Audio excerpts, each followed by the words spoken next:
Consciousness is vast, reality is fluid, and what we call the paranormal may just be part of the human experience. We move through life searching for certainty, but every so often something happens that challenges what we think we know. A flicker of movement in an empty room, an intuition too strong to ignore, or a moment that lingers long after it's passed. Some call it supernatural, others call it psychological, but maybe it's both. I'm Mallory, a therapist exploring the threshold between psychology, the supernatural, and the transformations that happen in between. Whether it's unexplained phenomena, personal awakenings, or the ways our subconscious and the unknown intertwine, this is a space to wonder, to question, and to explore what these experiences mean for us. Because what matters most isn't what we experience, it's how it transforms us. Welcome to the Liminal Mind.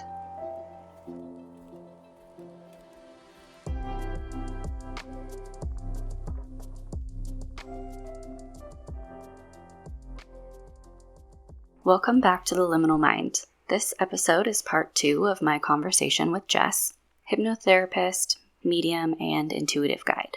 If you haven't listened to part 1 yet, I definitely recommend starting there since we laid some really helpful groundwork for what we're diving into today.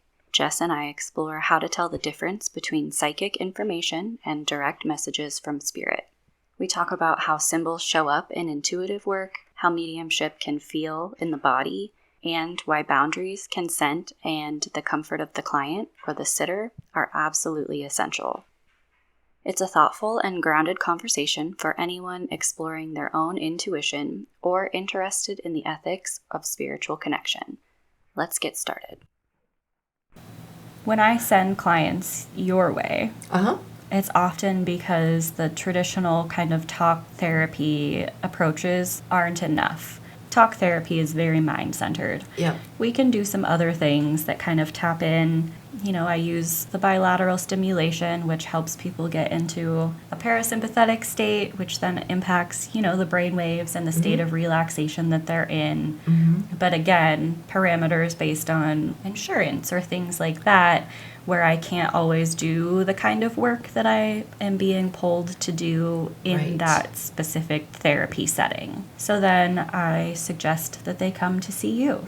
Whether that's Reiki or doing some hypnotherapy. But basically, the trauma is stored so deeply in the subconscious or the body and needs more than just the talk therapy, right? So I send them your way.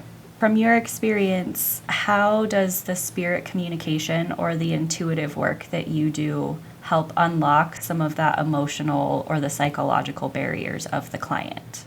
As the provider, whether I'm the one doing a Reiki session or I'm the one leading a hypnotherapy session, I always start from a place of, I energetically clear the space, I energetically clear myself, and I set the intent that I will be working for the highest and best good of this client, whatever that is today. So sometimes that's some guidance. Sometimes it's a presence in the room. If there's more religious, there might be the figure Archangel Michael or something like that. There could be cultural references that are meaningful to them that I don't know anything about, which is fascinating when you're a medium. I have had people there for Reiki, and I've had guidance come through in languages I don't speak. So I'm saying words, basically phonetically, being like, I'm hearing this word. Does this have meaning for you? And just feel like Spirit wants to get its message, its helpfulness, its love across any way that they can.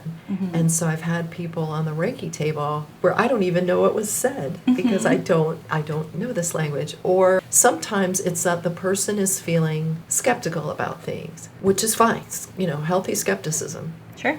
But sometimes what they need is just that little thing to kind of establish some trust. Like I've had a person on the Reiki table before was there because her partner brought her. So she wasn't super into it. She was just being a good sport. She was on the table and I had my hands in kind of a mid-back position.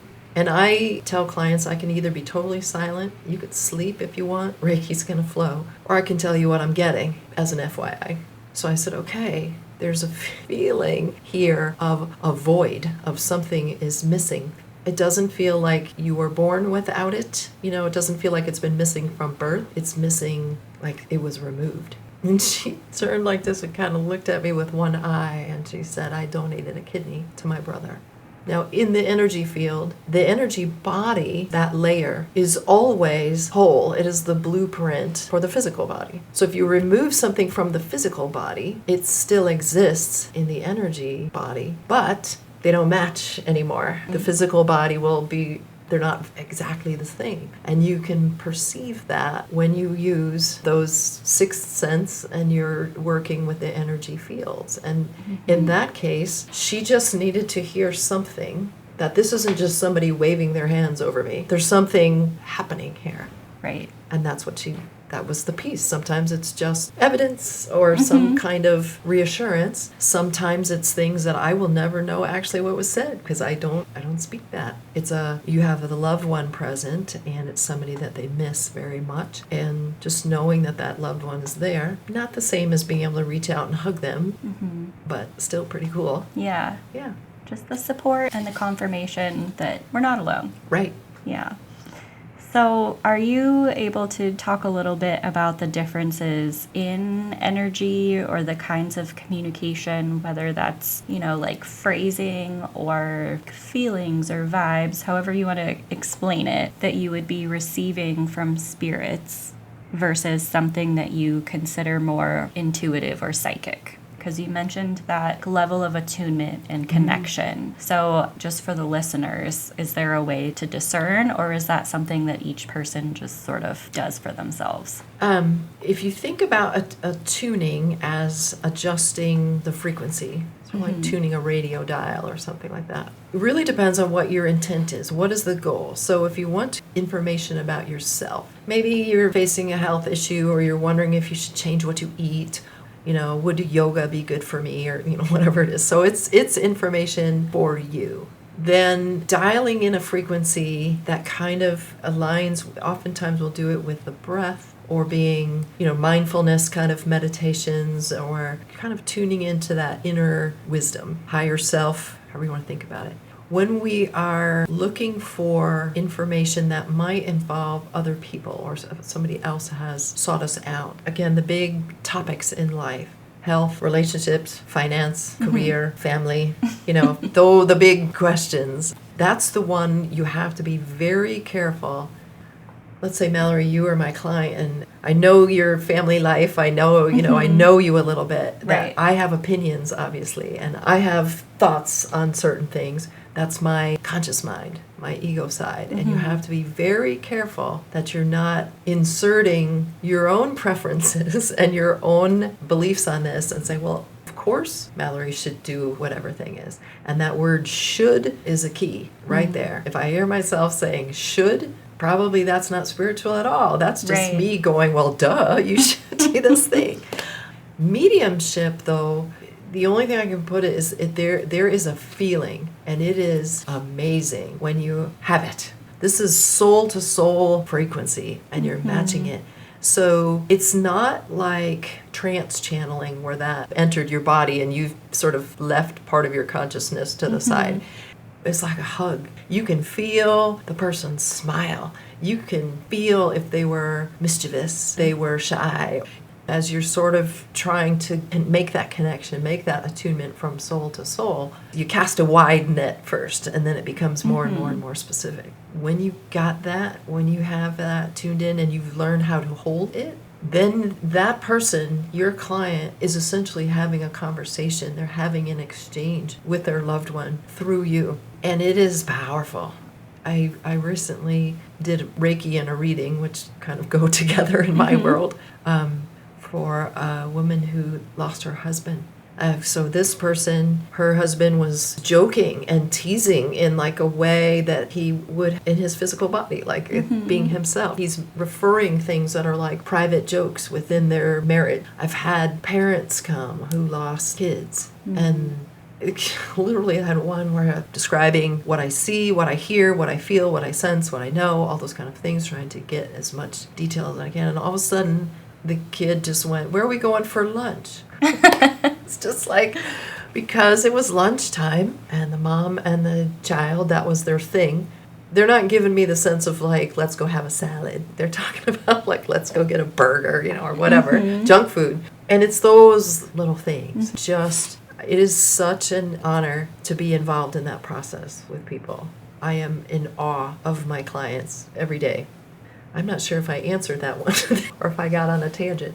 Yeah, we're looking at the difference of energies between connecting in with an actual spirit being that you're giving a message for or to someone. Short answers, it feels different. And as you practice it, you start to know when you've got this kind of connection or when this is something else. And the biggest thing for people who are wanting to work on this or develop this themselves is you have to watch that tendency of the thinking mind to autofill. A word comes up or you see an image in your mind's eye or something, and so then it just starts to fill in meaning for it rather than, again, in mediumship, I need that spirit to tell me what is the meaning of this. Or if it's psychic information, it has to be coming from a place ultimately that is helpful for the client. My opinions and my thoughts about things may not be what is exactly right for this person. So having that open mind of you maybe receiving information that contradicts your own preferences or your own beliefs or whatever, and be ready to just be open to what's coming, not what you think it should be. Right. You have a lens through your conscious mind that you could easily filter. I'm seeing a banana, so that means this thing, right? Like, doesn't everyone think this is what bananas mean? But if you were to put your filter on it, the sitter might not understand that perspective. Exactly. Rather than just saying, like, I don't know why, but they're showing me a banana. Right. Sometimes what we do, and I'll explain this often to people who are sitting there, we need to think about everything as being either literal, banana is significant somehow to them, or is it symbolic of something else? Because spirit will work both ways. Working with symbols, some of them are universal. So we talked about Carl Jung. Some of them are more universal. An example might be pretty much every culture in the world. If you had an image of a dove, it means peace. But you will also be working with your own dictionary of personal symbols. And those are coming from your own life experience and what has meaning for you. So working with symbols, you have to be careful that you have not taken something that you assume is a universal symbol and used it when actually what you're looking at is something that's very unique and private and specific to that sitter. Part of it is, again, just practice, just developing your symbols. Sometimes people will buy books. This happens a lot with dream interpretation too, where they're like, I'm going to buy the book of how to interpret dreams. Well, dreams are highly individual, highly symbolic. You really can't look and go, well, I saw a tree, so it means this. I saw a mountain, so it means that. You have to use your own wisdom. As you know, the body itself is incredibly wise about what it needs. We just don't always know how to listen to it. Our inner selves know exactly what we need to be in balance, to be peaceful, to be harmonious inside. But again, sometimes we have baggage that gets in the way and we've kind of forgotten how to hear that. And this to me is the same kind of thing that, okay, sometimes a banana, just a banana. Sometimes that might have a bigger meaning, but it's not going to be my job. It's the sitter's job to give context. If I see the Red Cross symbol, a lot of people might recognize that might mean like first aid or American Red Cross. Maybe they work for the Red Cross, or maybe their uncle is an EMT or something, so they have a personal connection to that. So we always want to relay what you're getting the way you're getting it. That will never like waver. How it gets interpreted or how, the meaning that gets assigned to it, that again is a kind of a collaboration with the sitter sitting there. So if I say I'm seeing this and I'm getting this and it feels like this and they're showing me this and I can hear this, that's what I'm getting. But if I tell you, I think it means, you should do this and blah, blah, blah, blah, blah, but then that's me spinning it. And mediums work very hard to get away from the, I think you should blah, blah, blah. Good psychics do too. One of the ways you can assess this experience if let's say you went for a psychic reading, did you come away feeling uplifted or empowered? Do you come away with food for thought? The universe does not want to tell you what to do. Exercise your free will. But it can offer, here, think about it this way. There's a perspective over here. There's a different way of looking at things. Right. You still have to do something with that. So if you came away from your psychic reading feeling like, I have food for thought, or I'm inspired to try something, or that confirms something I was already thinking I should do, great. If you come away with the feeling of either they tried to scare you, no medium, no psychic, nobody should be telling you things like, you're going to die, tomorrow. If you don't pay me another $50, I can't remove this curse from you. All of that is just scam. Go run screaming the other way. Right. It's not fear-based at all. It's love-based. Anyone who is a quality psychic medium is working from a place of service. How can I be of service to the greater good? They should be humble because it's not coming from them, it's just coming through them. It should be that your own boundaries are being respected in the sense of, let's say there's a topic you don't want to have to talk about, and I have information that comes through on that. I might be like, you're talking to me about your sexual health, and maybe you're like, I don't want to go there right now. We're done. Just because I have this information that comes in doesn't mean you don't force it on people. Nope. So there is a whole lot of the same kind of client rights, provider responsibilities, like that is in like regular therapy. Should be showing up in psychic. Ethics. Yes, the ethics is huge. And again, if you are not feeling that, if you're not having that experience, go somewhere else. Yeah. Okay. Yeah. So kind of the way, your experience with the first hypnotherapist that you said, like, I wouldn't go to therapy with this person. So some of that maybe could have been based on your lens, but that also means that different kinds of people are going to feel comfortable in different kinds of work. I have clients who come in who, they'll be the ones that open up and start talking about the spiritual things. And I'm like, oh my God, yes, thank you. And if we get stuck, I know I have you or our many other friends that are in the fields in various ways. Right. The Reiki or the astrology or these other so-called alternative methods they're ready for, right? And what they are wanting to work on and wanting to hear. Right. So with mediumship, it might be, somebody is trying to give the sitter a specific message. But if that sitter is not at a point where it's good for them, they get to decide. Absolutely. We're not going to talk about this just because your mom's in my ears. Nice of mom to connect, but we're focusing on what the sitter is looking for.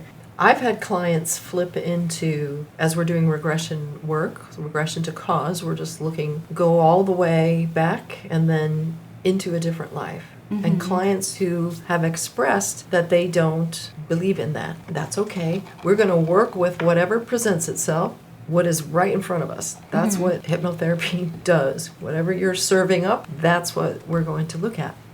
Now, afterwards, had those clients say, so is that real? Did I really have a past life? And it's like, that's not for me to decide. Did it feel real to you? I mean, you as the client are ultimately the one who decides what it means to you. Now, we can go for a coffee and talk about individual belief systems about, whatever. But in that therapeutic session, that is not for me to tell you. Always we are bringing it back to this life. Even if we ended up in a past life, we're trying to extract the wisdom, extract the lesson, extract the learning, try to leave behind, ideally, the trauma, the baggage, just take the good, leave the bad, pull it into this life, and then apply it in this life and move forward, because the now is all you have. Making the meaning. Right. Exactly. And you're saying that's not your job as the hypno or the medium or whatever avenue you're working with people. You're just kind of like a guide. We lead people to the things, and then they get to decide how to incorporate that. Sometimes we give a little bit. It's a sequence of sessions, and so we're sort of tying all the loose ends together. In my mind, I call it the connect the dots. And sometimes to get people started, I'll give them some framework to work from. So I might say, I'm going to start this sentence and I want you to put an ending on it. And we just leave it always open. I tell everybody, you can't do this wrong. Again, it's your story. And I've changed because now I know what. And once they understand, have a framework, okay, now that I know this, then I don't have to do this anymore, then I can change this. And then it's like knocking down dominoes. It just clears a lot in a short amount of time. But they come to that realization themselves. Thanks so much for listening to the second part of my series with Jess. I hope it offered some clarity or sparked curiosity about your own intuitive experiences. We'll have more episodes with Jess coming soon, so be sure to follow along. If you have questions for Jess that you'd like us to explore in future episodes, we'd love to hear from you. You can send me a message on Instagram at The Liminal Mind Podcast, or send me an email at theliminalmind25@gmail.com. If you're enjoying the show, don't forget to subscribe, share with a friend, or support on Patreon to help me keep creating these conversations. As always, what matters most isn't what we experience, but how it transforms us.